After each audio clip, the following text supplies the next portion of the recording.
Comenzar con nuestro estudio. Amado Padre, te doy gracias por tu amor, por tu compasión, por tu fidelidad, porque a pesar de nosotros, tú sigues cuidándonos, sigues sosteniéndonos. Te doy gracias por estos mis hermanos que se encuentran en este lugar, que tú pones en ellos el querer como el hacer por tu buena voluntad para estar hoy aquí. Bendícelos, Señor. Sabemos que tú no te quedas con nada. Que la fidelidad que hay en el corazón de ellos sea recompensada con tu favor y tu misericordia. También te pedimos por las personas que no pudieron venir por situaciones económicas o de salud, que los proveas, que los suplas, que los bendigas. Señor, ayúdanos a estar atentos a tu palabra en esta mañana y a recibir todo tu santo y sabio consejo. Te lo pedimos, Señor, en el nombre de Jesús. Amén y amén. Muy bien, estamos listos en el libro de Ezequiel. ¿Sí? ¿Estamos listos o no? Ok, Ezequiel 18. Vamos a leer todo el capítulo, que es un capítulo largo. Dice cosas muy interesantes. Vamos a ir avanzando un poco y haciendo algunas pausas para explicar de qué va. Esta mañana vamos a leer primero los primeros 4 versículos. Ezequiel 18, del 1 al 4, dice así: Vino a mí palabra de Jehová diciendo: ¿qué piensan ustedes, los que usan este refrán sobre la tierra de Israel, que dicen: los padres comieron uvas agrias y los dientes de los hijos tienen dentera? Vivo yo, dice Jehová el Señor, que nunca más tendrán por qué usar este refrán en Israel. He aquí, todas las almas son mías, como el alma del Padre, así el alma del Hijo es mía. El alma que pecare, esta morirá. Y todos decimos amén. ¿Te acuerdas cuál te dije que era el título de este mensaje? ¿Cuál era? Muy bien, responsables de nuestros actos. Voltea con la persona que tienes a tu lado y dile: eres responsable de tus actos.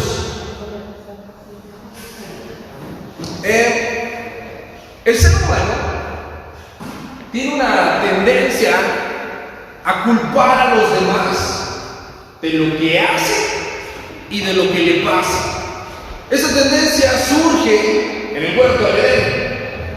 Cuando el hombre peca, si ustedes recuerdan Génesis 3, los que vinieron hace 8 días aquí en la reunión de Catepec, les hablaban de las muertes, la muerte espiritual, la muerte física y la muerte eterna, y les hablaban del pecado.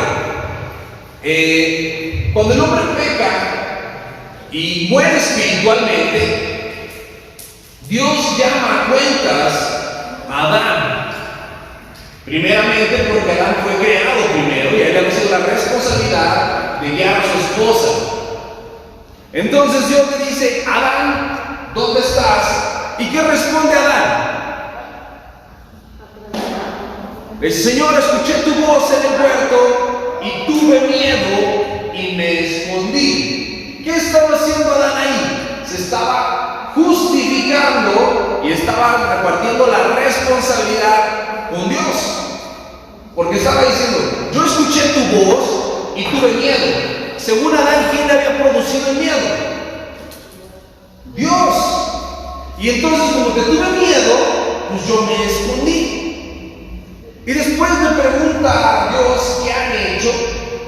Los reprende porque han roto la única ley que tenían. Era un solo mandamiento y lo habían quebrantado. Y Adán, bien valiente, responde: la mujer que tú me diste me dio a comer y yo probé. Qué interesantes palabras de Adán. Según el ambiente de Adán y en su argumentación, ¿quién tenía la culpa del pecado? La mujer. No. La mujer que ¿qué? ¿Qué me diste? Que tú me diste. En otras palabras, yo estaba en el huerto bien tranquilito hasta que tú me trajiste a esa señora. Adán quería compartir la responsabilidad de sus actos con Dios y con Eva. Cierto, Eva come del fruto, pero ¿quién es el encargado de cuidar a Eva? Él. Adán. Eva tenía que responder por su parte, pero Dios le estaba preguntando a Adán qué había hecho él. No le preguntó qué hicieron los demás.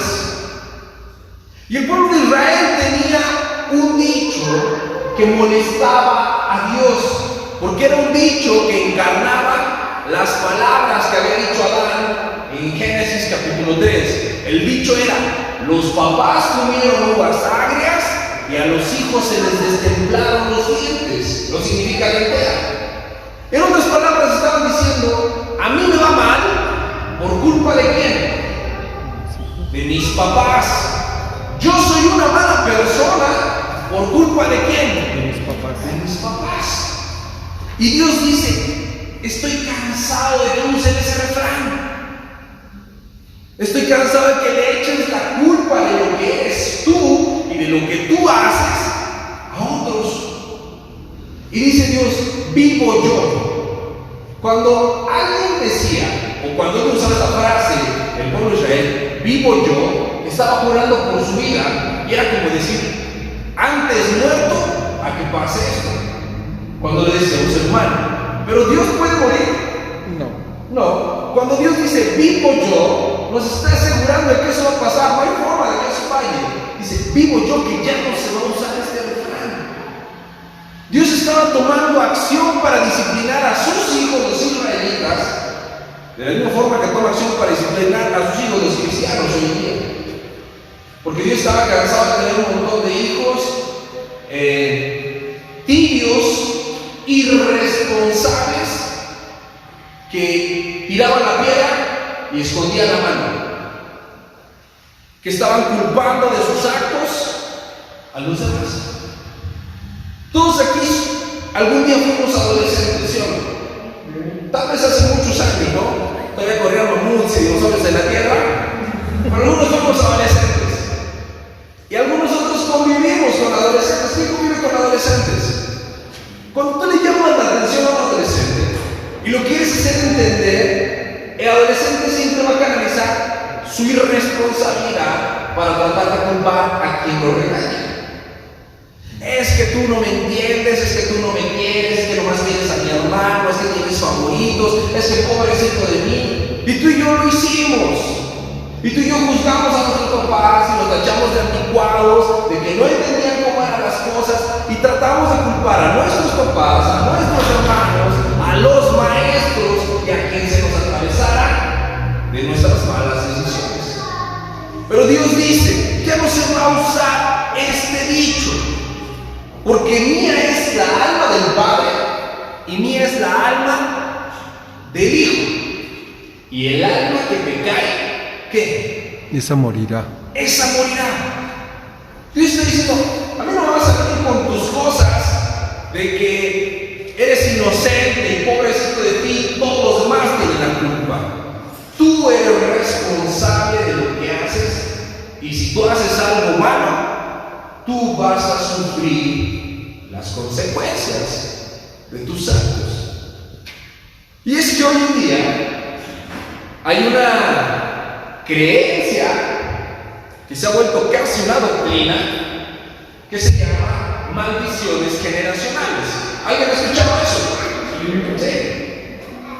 Esta creencia que se ha vuelto casi una doctrina afirma que yo peco de la forma en la que peco, y que yo hago lo que hago porque mi papá, porque mi abuelito, o mi bisabuelito, o Hernán Cortés, o Cuauhtémoc hicieron algo, y como ellos hicieron algo malo, ese pecado me ha venido persiguiendo por todos los siglos y la historia, y me alcanzó a mí, y entonces yo estoy sufriendo las consecuencias del pecado de mis generaciones.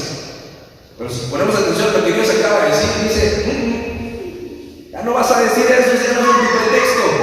Porque también decimos: es que porque soy mexicano, así somos los mexicanos, o así somos en mi familia, o se me quitó lo cristiano y se me subió lo Hernández.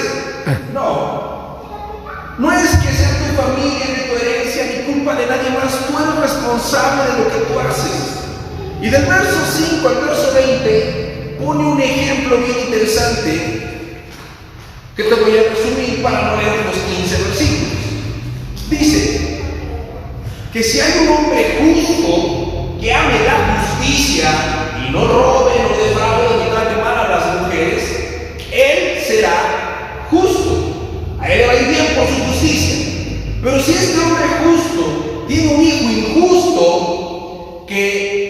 no respeta a las mujeres, que roba, que miente, que no respeta a Dios y que hace todo lo malo, él morirá por su pecado, pero su papá no va a ser responsable del pecado del hijo. Y dice que si ese hijo tiene a su vez otro hijo, y este hijo, viendo la iniquidad del papá, no comete los mismos pecados, sino que se aparta de ellos, y entonces es justo, es honesto, cuida al pobre, al necesitado, a la mujer, no hace lo malo, él no va a morir por el pecado del papá. Dios nos está poniendo un ejemplo clarísimo de que las maldiciones generacionales son solo un mito. Porque si yo soy un buen hombre, ¿puedo tener malos hijos? Sí. Y yo, habiendo tenido malos padres, ¿puedo ser un buen hijo? Sí. Porque existen los malos padres, como también existen los malos hijos. Y existen buenos padres con malos hijos y buenos hijos con malos padres. Porque cada quien es responsable de sus actos. Oye, Oscar, no, pero es que yo soy borracho porque mi papá era borracho. Hay una gran diferencia entre consecuencias o daño colateral y culpabilidad. ¿Sale? Te voy a explicar a qué me refiero. Supongamos que yo fui un niño que creció con un padre borracho. Pero en la familia éramos 5 hermanos, solamente es un ejemplo. Hay 5 hermanos que son hijos de un padre borracho, alcohólico, de esos que se pierden una semana y mueren de cirrosis, ¿no? Crecen los hijos y de esos hijos 3 son alcohólicos y 2 no toman ni una gota de alcohol. ¿Por qué? Si hubiera maldiciones generacionales y si yo fuera culpable del pecado de mis papás, los 5 hermanos tendrían que ser alcohólicos, ¿sí o no? Sí. Pero yo estoy seguro que tú conoces casos como este, donde un papá borracho y tiene algunos hijos que son borrachos y otros hijos que en la vida toman una gota de alcohol. Vivieron en las mismas circunstancias, tuvieron al mismo padre pecador, pero sus actos fueron determinados ¿por quién? Por ellos mismos, no por el papá. Ellos determinaron sus propios actos. Así como también hay hombres de Dios, pastores, siervos del Señor, líderes de la iglesia que están comprometidos con Dios, que sirven al Señor, pero tienen hijos que deciden errar el camino y apartarse de Dios. ¿El papá tiene la culpa de que sus hijos se hayan perdido? Si el papá era un hombre de Dios, que instruyó a sus hijos en el camino, que los amonesta y ora por ellos, y aún haciendo todo eso, los hijos deciden perderse, que ese hijo se pierda en responsabilidad de quién? De él mismo. De él mismo. Cada uno de nosotros somos responsables de nuestros actos.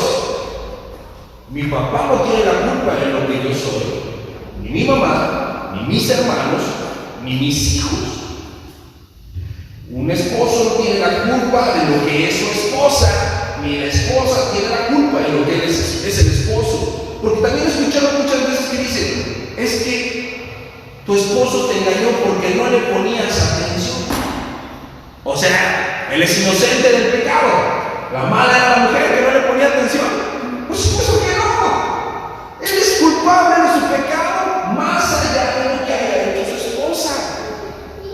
Recordemos el ejemplo de Huerta del Edén. ¿Quién había comido primero la manzana? La mujer. Eva. En ese momento Adán era inocente, ¿sí o no? Sí. Sí. Y Adán pudo haber reprendido a Eva por comer la manzana y la historia fuera diferente. Pero ¿qué hizo Adán cuando llegó Eva con la manzana? Presta. La comió y cada uno dio cuentas de su acto y Dios les dio un castigo, una consecuencia por su desobediencia diferente. A cada quien lo castigó o le dio la recompensa de sus actos. ¿Con qué reprendió Dios o con qué castigó Dios a Adán? Que ya no le iba a dar. Con cansancio. Porque ya no iba a tener fácil el sustento, iba a tener que trabajar para ganarse con el sudor de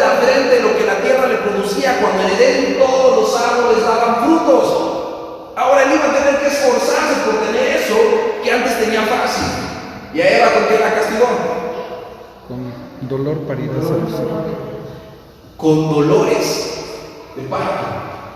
No fue el mismo castigo. A cada uno lo hizo responsable de sus actos. Y mira, quiero explicar esto que te decía del daño colateral y la culpabilidad. Volviendo al ejemplo del papá borracho. Si yo crecí en una casa con un papá borracho, éramos 5 hermanos, ¿el pecado de mi papá me va a afectar a mí? Sí, en una forma. Porque si mi papá era borracho, probablemente yo vi cosas horribles que mi papá hacía. Y lo escuché probablemente ofender a mi mamá y golpear a mi mamá y llegar sin un beso y vivir a las carencias porque éramos 5 hermanos y mi papá era borracho. Yo sufrí consecuencias del pecado de mi papá, ¿sí o no? Sí. Pero Dios me culpa del pecado de mi papá. No. ¿Ves? Yo puedo sufrir un daño colateral sin recibir la culpa. Si mi mamá o mi papá abandonó el hogar, yo voy a sufrir un daño colateral. Claro, porque voy a tener la ausencia de un padre en mi vida. Pero esa ausencia de mi padre o mi madre me justifica para pecar. No. Los buenos y los malos ejemplos que tenemos en la vida son eso, ejemplos, no patrones a repetir. Quien decide repetir el patrón eres tú, no quien te dio el ejemplo.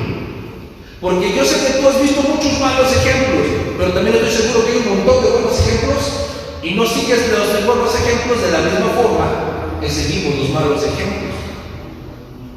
Hay muchas mamás devotas del Señor que quieren que sus hijos sigan al Señor y están orando, ¿por qué ahí no aplica lo de las maldiciones generacionales?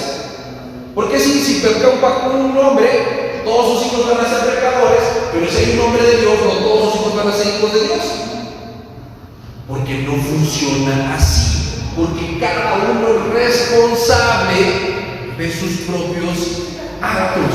Y Dios nos va a pedir cuentas de lo que tú y yo hagamos, no de lo que hicieron los demás. Tú y yo nos dejamos influenciar por lo que hacen los demás, sí, pero somos responsables de esas decisiones que estamos tomando. Como te decía, un hombre o una mujer no son inocentes de haber cometido adulterio solo porque sintieron ellos que su cónyuge no les dedicaba tiempo, o que su cónyuge se había puesto feo, o que su cónyuge era aburrido, o que ya no se entendía. Esas cosas son circunstanciales, pero ninguna de esas justifica el pecado. O el ejemplo, una mujer descubre que su esposo le está haciendo infiel. ¿Quién está pecando ahí? El varón. El esposo. Y la esposa dice, como él me puso el cuerno, yo se lo voy a poner a él. ¿Eso es sensato? No, porque ahora ¿quién es pecador? Los dos. ¿Quién es inocente? Ya nadie. El pecado de los demás no autoriza tu pecado, ni lo justifica nunca. Que hayas tenido un papá irresponsable, una mamá que te abandonó, un esposo, una esposa flojo, hijos rebeldes, ninguno de los pecados de la gente que te rodea justifica tu pecado. Es como la corrupción que vivimos hoy en México.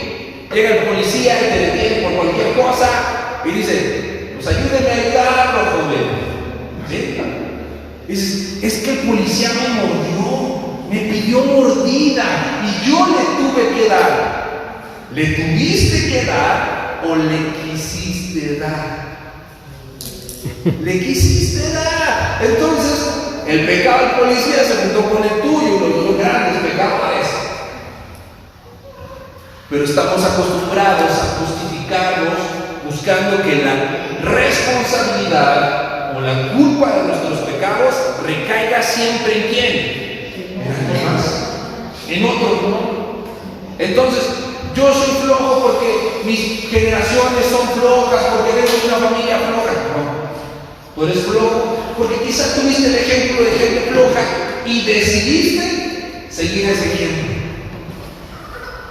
Eres borracho porque quizás tuviste el ejemplo de gente borracha y decidiste ser borracho. Porque también conozco gente que su papá no tomaba una gota de alcohol y ellos son borrachos, cocototes. ¿De dónde aprendieron? Pues de la concupiscencia que hay en su corazón. El ser humano tiene un gran problema que se llama concupiscencia. ¿Alguien sabe qué es la concupiscencia? ¿Sí? Supongo que eso me dijeron que no entendí. Es tendencia a pecar. ¿Cuántos de ustedes tienen concupiscencia? Claro, todos. Todos tenemos la tendencia a pecar. Ahí están mis pequeños y así como están enanos, tienen concupiscencia. Tienen tendencia a pecar, a rezongar, a enojarse, a no obedecer, a no cumplir con las tareas. Y todos tenemos la concupiscencia. Y con base en esa inclinación que tenemos en nuestro corazón, es que buscamos pecar. Porque estoy seguro que, mira, vamos a hacer un ejemplo. ¿Quién de ustedes tuvo problemas con las drogas? Levante su mano. ¿Las qué? Con las drogas. Ok, levante su mano. ¿Quién no tuvo problemas con las drogas? ¿A poco nunca estuvieron cerca de un drogadicto? ¿A poco nunca se les ofrecieron? Sí, pero tú decidiste decir, no, gracias. Y los que tuvieron problemas con las drogas, ¿cuál fue nuestra respuesta? Sí. Algunos ni nos las ofrecían y ya andábamos preguntando a ver quién traía, a ver si nos ofrecían algo. Porque el problema está en nuestro corazón, no en las cosas ni las personas que nos rodean. No son tus abuelitos los que te hicieron ser como eres hoy. No fueron tus papás. Eres tú mismo, tú misma. Y el alma que pecare, ¿qué? Esa morir. Esa morirá. Tú vas a rendir cuentas de tus actos. Delante de Dios no hay cómo justificarnos por lo que hicimos. Señor, es que yo casi no leía la Biblia porque mis hijos daban mucha lata. ¿Sí? Y así Dios, ay, perdóname, es que te mandé unos bien latosos. No sabía dónde ponerlos y se los puse aquí. No. ¿Qué importa que tus hijos sean como sean? No justifica que no busques a Dios. Que tu esposo sea como sea, no justifica que no busques a Dios. Es que mi esposo está muy renuente y si me descubre leyendo la Biblia, orando, me va a poner quién sabe cómo. Sí, pero no está las 24 horas del día en tu casa. Hay forma de buscar a Dios siempre y hay forma de hacer lo correcto siempre. Pero tú decides qué es lo que haces. Y el pueblo de Israel, cuando es confrontado por el profeta con esto, se ofende y se hacen los pobrecitos. Ay, pues si Dios nos va a condenar a cada uno por lo que hagamos, qué injusto es Dios, qué malo es Dios. Fíjate cómo dice el verso 21 y el verso 22 del capítulo 18. Dice, mas el impío, si se aparta de todos sus pecados que hizo y guarda todos mis estatutos y hace según el derecho y la justicia, de cierto vivirá, no morirá. Todas las transgresiones que cometió no le serán recordadas, en su justicia que hizo vivirá. Dios es un Dios misericordioso, ¿sí o no? Cuando el profeta dice que Dios va a empezar a juzgar a cada quien por lo que haga, y dice, aún los pecadores, los más malos de los malos, si se arrepienten, Dios se va a olvidar de todo lo malo que hicieron. Esa es una gran noticia, ¿sí o no? Sí. ¿Es una gran noticia, sí o no? Sí. Por supuesto. Analiza tu corazón. ¿Cuántas cosas tienes pendientes de arreglar con Dios el día de hoy? ¿Cómo está tu corazón? Dice, si guardara todos mis mandamientos. ¿Tú estás guardando los mandamientos de Dios? ¿Eres consciente de lo que Dios espera de ti todos los días? Cuando te levantas, cuando sales a la calle, cuando vas a trabajar, cuando sales a la tienda, cuando tú vives con tus hijos, o vives por inercia. Porque el verdadero arrepentimiento viene acompañado de lo que se llama fruto. El fruto es el resultado de algo. Cuando Juan el Bautista inicia su ministerio y empieza a bautizar, su bautizo era un bautizo de arrepentimiento. Él llamaba al pueblo de Israel ¿a qué? Se arrepintiera. A que se arrepintiera. Y en eso llegaron los religiosos del pueblo a los hipócritas para bautizarse. ¿Y qué les dice Juan? Vivo. Generación de víboras, ¿quién nos enseñó a huir de qué? De la ira venidera. Hagan frutos dignos de arrepentimiento. Porque a veces sentimos que podemos blanquearnos por encimita sin tener un cambio real.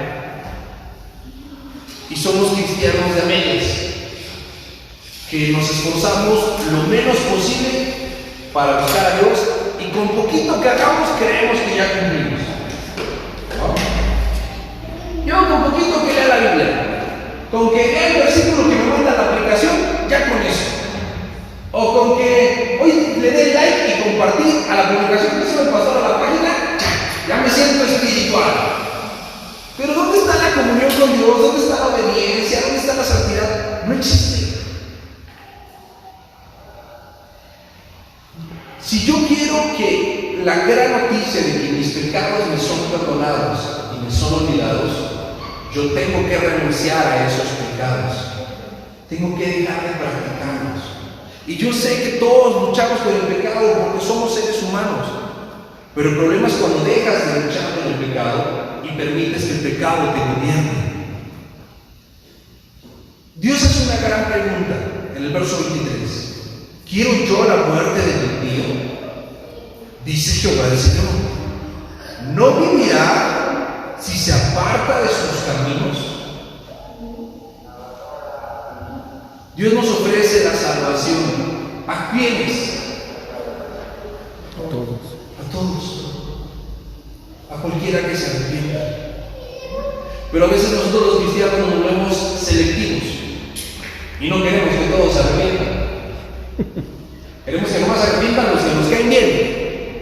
Y los que nos hicieron daño, que no se arrepientan para que se mueran de sus pecados y se vayan al infierno. Y al final yo tenga la razón. ¿Dios se complace en el pecado de alguien? No. Dios quiere que nadie se pierda, sino que todos procedan al arrepentimiento.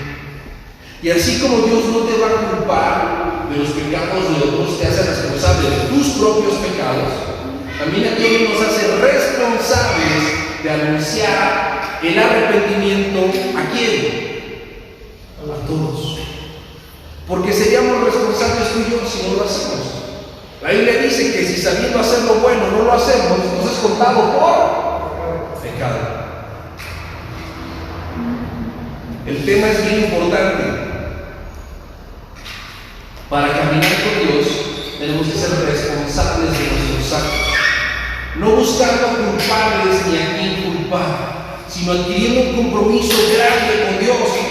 Porque después de que Dios abre la puerta del arrepentimiento a los pecadores y dice que si un pecador se arrepiente, por su nueva justicia le son perdonados todos los pecados, también hace una advertencia en el verso 24: mas si el justo se aparta de la justicia y comete maldad y hace conforme a las abominaciones que el impío hizo, vivirá él. Ninguna de las justicias que hizo le será tenida en cuenta por su rebelión, porque prevaricó, y por el pecado que cometió, por ello morirá. Y si dijeres, no es recto el camino del Señor, oigan ahora, casa de Israel, ¿no es recto mi camino? ¿No son ustedes, no son sus caminos torcidos? Apartándose el justo de su justicia y haciendo iniquidad, él morirá por ello. Por la iniquidad que hizo, morirá. Y apartándose el impío de su iniquidad que hizo, y haciendo según el derecho y la justicia, hará vivir su alma. Porque miró y se apartó de todas sus transgresiones que había cometido, de cierto vivirá, no morirá. Si aún dijere la casa de Israel, no es recto el camino del Señor, ¿no son rectos los caminos, casa de Israel? Ciertamente sus caminos no son rectos. Por tanto, yo los juzgaré a cada uno según sus caminos, oh casa de Israel.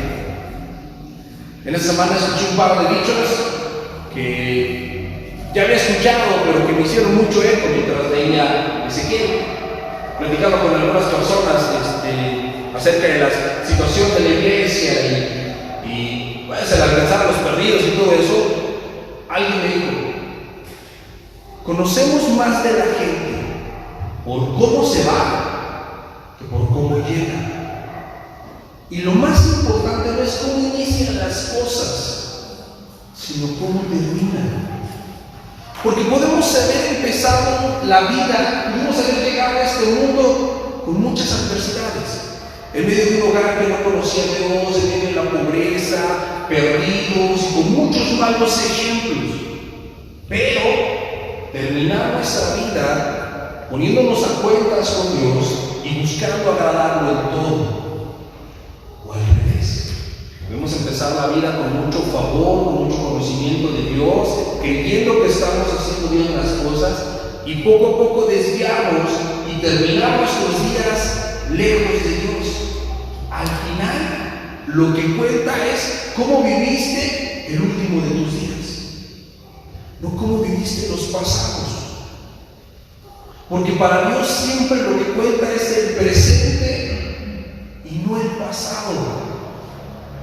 Así como Dios no te va a culpar de los pecados de otros, tus justicias pasadas y las justicias de otros no van a borrar tus iniquidades presentes. Hay un solo camino a la salvación y se llama Jesús, y que tú dependas de Él. Si tú empezaste muy bien el camino con el Señor y eras apasionado por Dios, por sus cosas, y le hablabas a todo el mundo de Dios y nunca faltabas a la iglesia y leías tu Biblia todos los días, pero hoy no es así, ¿de qué te sirvió empezar tu camino en el cristianismo con fuego? De nada te habrá servido. Lo importante es cómo estás hoy. Por eso el mensaje se llama responsables de nuestros actos. Hoy somos responsables de lo que hicimos en el pasado, sí, pero todo el pasado tiene una conclusión, que es la cruz del Calvario. Si tú hoy te arrepientes, todo lo pasado se borra. Pero si tú hoy estás lejos de Dios, ¿de qué te sirvió haber empezado un camino con Dios con cierta pasión? Dicen que si el oro se oxida, entonces no era oro. Y si un cristiano se aparta de Dios, entonces no era cristiano. Tú y yo tenemos que ser responsables de nuestros actos, porque Dios lo dice en el verso 30: por tanto, yo juzgaré a cada uno según sus caminos. Si hoy te tocara que fuera el último día de vida, ¿cómo habrías cerrado tu camino? ¿Un camino recto siguiendo a Dios? ¿O un camino torcido donde buscas justificarte por algunas cosas buenas que hiciste en el pasado y culpar a todos los demás de lo malo que estás haciendo hoy? Tenemos que aprender a ser responsables, no culpar a los demás. El mundo no está mal por culpa de los demás. El mundo está mal porque si yo soy hijo de Dios y fui llamado a ser luz en el mundo y no estoy brillando, ¿quién falló? Yo. Porque si fui llamado a ser la sal del mundo y no estoy haciendo que las cosas se preserven, ¿quién está fallando? Yo. Y si yo fui llamado para predicar el Evangelio y me estoy callando, el que está fallando soy yo, no los demás. No son las maldiciones generacionales, no es el pecado del enfrente, no es el presidente, no es quien quedó el presidente de Estados Unidos, eres tú. Tienes que aprender a ser responsable de tus actos. No oras porque no quieres orar. No es que el cambio de horario te traiga loco o loca. No es que perdiste tu devocional y ahora no tienes como leer la Biblia. Esos son pretextos.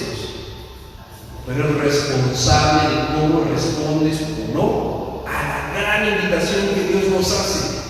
Arrepiéntanse y dejen sus malos caminos. Él ya entregó a su hijo en la cruz del Calvario. ¿Qué más necesitas? ¿Cuánto tiempo vas a seguir postergando tu santidad?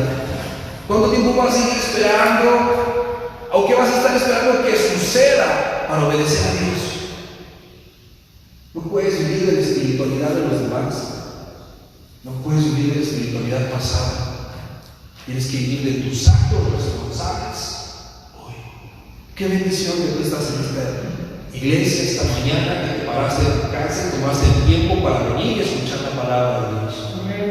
Ya te pone más adelante que muchos que ni siquiera el esfuerzo hicieron. Pero no te quedes a mitad del camino. Si estás mostrando un compromiso por Dios para estar aquí, que ese compromiso se mantenga toda la semana, siendo responsable de tus actos. ¿Quién de ustedes decide ser responsable de sus actos en la semana? Vamos a terminar este tiempo orando, pidiéndole al Señor que nos ayude si es que nuestros caminos se han torcido, para enderezarlos y hacernos responsables de lo que somos y de lo que hacemos. Cierra tus ojos en tu lugar y reflexiona por un momento. ¿Cómo estás viviendo el día de hoy? ¿Qué tan apasionado estás por Dios? ¿Cuánto lo amas? ¿Qué tan importante es Él para ti? ¿Tienes tiempos de oración en la semana? ¿Tienes tiempos de estudio de la palabra? ¿Adoras y alabas al Señor? Es importante para ti reconocer quién es Él y adorarlo y reconocerlo en todos tus caminos. ¿O estás viviendo un cristianismo tibio, mediocre, culpando las circunstancias, que si la pandemia, que si la economía, que si los hijos, que si el tiempo, que si tus papás, que si eras pobre, que no sé qué? Basta de pretextos, iglesia. Seamos responsables de nuestros actos. Amado Dios, hoy estamos aquí, nosotros que somos tus hijos, escuchando una vez más tu voz de amor, llamándonos al arrepentimiento, a la santidad, haciéndonos entender, Padre, somos responsables de lo que hacemos o dejamos de hacer, nosotros y nadie más. Y sabiendo que tú lo sabes todo y conoces nuestra vida, queremos pedirte perdón. Perdónanos, Padre, por actuar de una forma egoísta, fría, donde el pecado ya no nos duele, donde alabarte ya no es prioridad, donde predicar tu palabra no es una motivación. ¿Cómo podemos estar tan apartados de ti, Señor? Creyendo que estamos cerca, con un cristianismo tibio, sin frutos, apapachando nuestro pecado. Y entendemos que no hay tal cosa como maldiciones generacionales, que no tenemos que romper con lo que hicieron nuestros antepasados. Con lo que tenemos que romper es con lo que estamos haciendo nosotros mismos hoy, con las malas decisiones que estamos tomando, con la irresponsabilidad de nuestros actos, con nuestra tibieza espiritual. Mi Dios, hoy queremos ser pecadores arrepentidos, no personas que se creían justas, terminaron peor que los pecadores. Ayúdanos, Señor. Perdona nuestros pecados, nuestra necedad, nuestra desobediencia, esa concupiscencia que hay en nuestro corazón que nos aparta de ti. Y guíanos por sendas de justicia, por esos caminos rectos que tú has trazado para nosotros. Tú nos has llamado a ser luz. Ayúdanos a brillar. Nos has llamado a ser la sal del mundo. Ayúdanos a conservar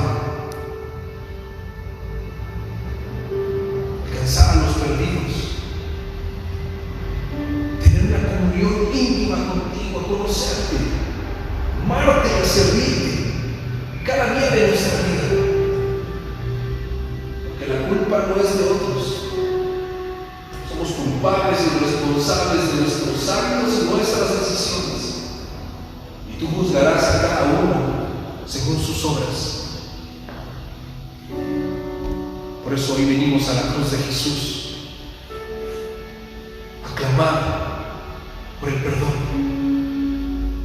para que la sangre que Cristo derramó en la cruz nos limpie del pecado, nos purifique y nos reconcilie contigo. Padre, perdona nuestros pecados, límpianos y restáuranos. Terminemos nuestra vida apasionados cada vez más por ti, cada día más cerca, cada día más fieles, más íntegros, más santos. Tú borras todas las iniquidades del pasado, tú nos justificas por tu misericordia. Podamos hacer frutos dignos de arrepentimiento y corresponder tu amor. Te ruego, Padre, que bendigas a estos tus hijos e hijas que están en este lugar, a tus hombres y mujeres valientes y esforzados que tú levantas y traes a escuchar tu palabra. Por todos aquellos que no pudieron venir, porque la economía o la salud no se los permitieron, que abras los caminos para que ellos puedan estar aquí, porque congregarse es una obligación, somos responsables de eso. Tú nos has dado tu santa palabra para ser guiados por ella. Ayúdanos a entenderla y a ponerla en práctica, apartarnos del pecado. Así sea, Señor. Que tu salvación esté sobre nosotros, sobre nuestra casa. Déjanos mirar tus maravillas, tu amor inmesurable, que no termina, que no tiene fin, es tan profundo, el cual nada ni nadie nos puede apartar. Queremos darte gloria, Señor, en tu precioso nombre, Jesús. Amén y amén.